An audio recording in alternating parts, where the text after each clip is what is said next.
Minasan. Oke, hari ini kami dari kelompok Bungaku akan melakukan apresiasi karya dari Ryunosuke Akutagawa dengan karyanya Rashomon. Jadi sebelum itu kami berempat, ada saya sendiri, Evania, di sebelah saya ada Ita, di sebelah Ita ada Penny, dan di sebelah Penny itu ada Emma. Kali ini kita menggunakan AI ya teman-teman, biar lebih keren gitu. Jadi sebelum itu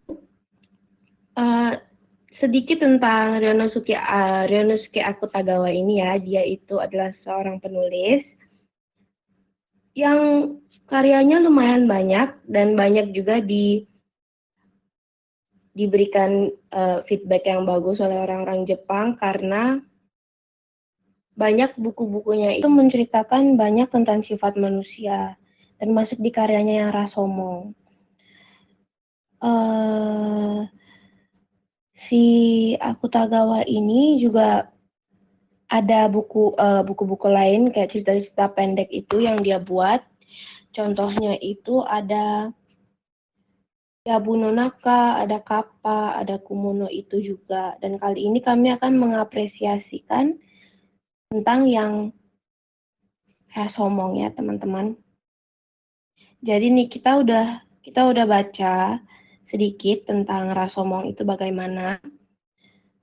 Dan nanti kita juga akan memberikan sedikit hipnosis ceritanya. Nanti kita juga akan memberikan kesan kita gimana sih buku Rashomon ini dari sudut pandang kami masing-masing. Nah, Minasang, tadi kita sudah berkenalan secara singkat mengenai siapa itu Ryunosuke Akutagawa. Jadi, selanjutnya saya akan menjelaskan sinopsis singkat cerita pendek dari Rashomon ini. Mari kita simak, go go go! Nah, Rashomon diperkirakan berasal dari kata Rajomo, yaitu pintu gerbang zaman Heian yang ada pada tahun 794 sampai 1185 di prefektur Nara. Nah, pada cerpen karya Ryunosuke Akutagawa ini menceritakan seorang genin yang berteduh pada suatu senja di bawah Rashomon.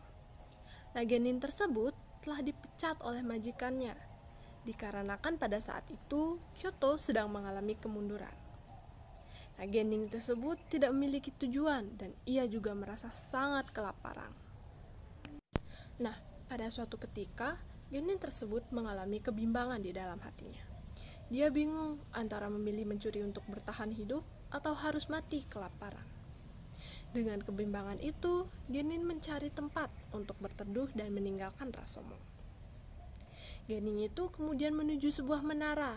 Nah, pada menara tersebut terlihat setitik cahaya dari obor yang dibawa oleh seorang nenek tua. Karena penasaran, genin itu menghampirinya. Ketika sampai di sana, ternyata nenek itu sedang mencabuti rambut-rambut mayat yang tergeletak di atas halaman menara. Rambut itu kemudian dijadikan obor yang akan dijual oleh nenek tersebut demi menyambung kehidupan. Karena sang genin juga ingin bertahan hidup, ia pun merampas seluruh pakaian nenek-nenek itu dan menghilang di dalam kegelapan. Nenek tersebut ditinggalkan sendirian di bawah guyuran hujan tanpa mengenakan sehelai benang. Itu tadi merupakan sinopsis singkat dari cerita Rashomon. Menarik banget gak sih Minasang? Bagaimana seorang nenek demi bertahan hidup, dia rela mencabuti rambut-rambut para mayat yang bergeletakan untuk menyambung hidupnya. Mungkin itu dia poin penting dalam cerita Rashomon ini. Nah, selanjutnya saya kembalikan lagi kepada moderator. Untuk moderator, dipersilakan. Hai Minasang, tadi kalian sudah mendengarkan sedikit sinopsis cerita Rashomon dari Emma Sang kan? Nah, karena kita sudah mendengarkan sinopsis tadi, dan sinopsisnya juga sangat menarik dan sudah mencakup lumayan dari cerita asli Rashomon. Bagaimana kalau kita langsung mendengarkan kesan dari teman-teman saya? Kalau begitu, mari kita bahas kesan mereka di video ini. Baik, minasang, sekarang saya akan memberikan kesan saya terhadap cerita Rashomon ini. Nah, di mana seperti yang dijelaskan oleh Emma Sang tadi, pada sinopsis, yaitu cerita Rashomon ini berlatarkan di Kyoto ya, dengan terdapat dua tokoh yaitu seorang genin dan nenek tua.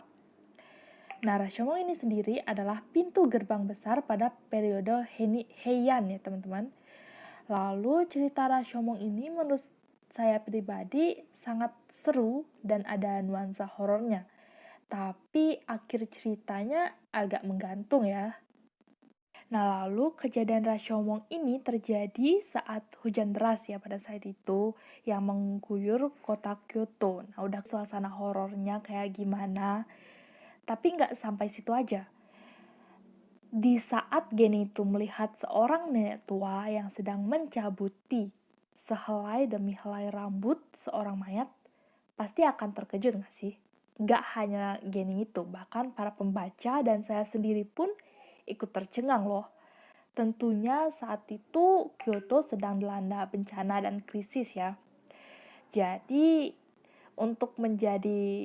jika kita membayangkan menjadi gening atau nenek tua itu pasti akan sangat bingung menghadapi situasi yang sulit di antara memilih mati kelaparan atau mencuri demi membeli sesuap nasi. Terlepas dari cerita Rashomon ini, mencuri merupakan tindakan yang tidak baik ya minasang. Akan tetapi, cerita Rashomon ini memberikan kita pembelajaran yang sangat penting, yang dimana kita harus memilih dalam situasi sulit. Tentunya hal itu tidak mudah ya. Tapi terlepas dari itu, cerita Rashomon ini agak menggantung ya akhirnya.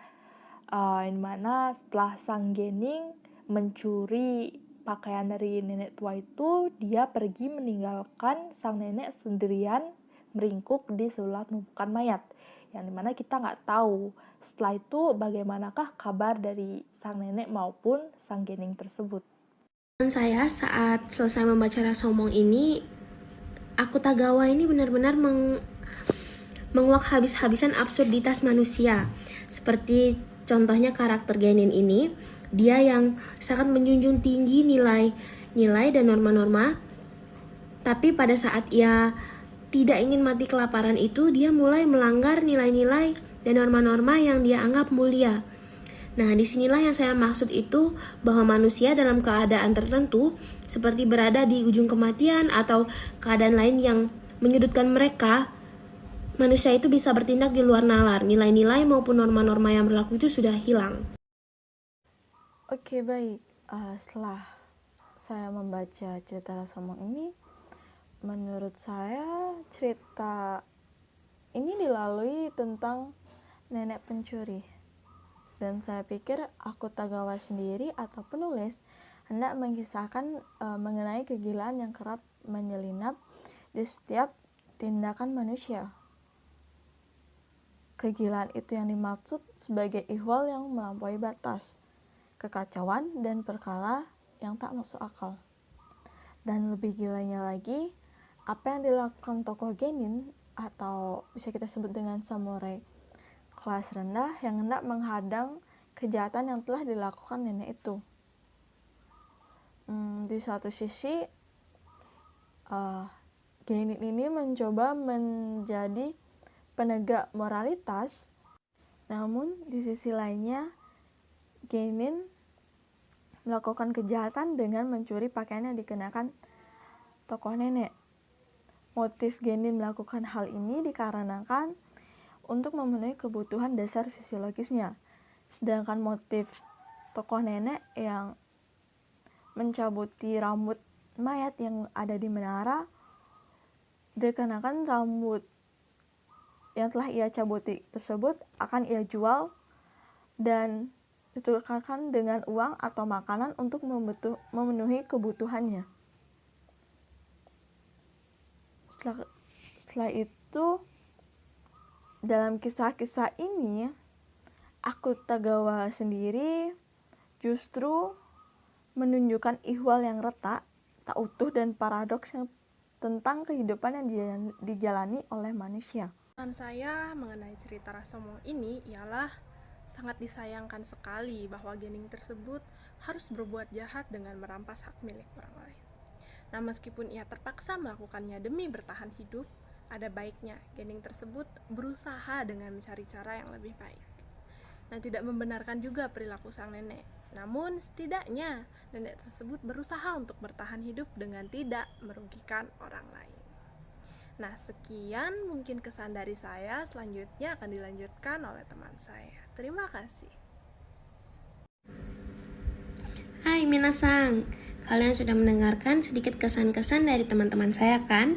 Nah, cerita Rashomon ini tadi kesan-kesannya berbagai macam ya dari teman-teman saya dan dari sudut pandang mereka masing-masing.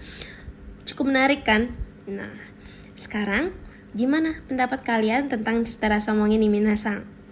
Silahkan kalian nilai sendiri dengan sudut pandang kalian ya. Hai, korekara watashi tachi no happyou wa ijo desu. Saigo made 聞いてくれてありがとうございます皆さん。バイバイ。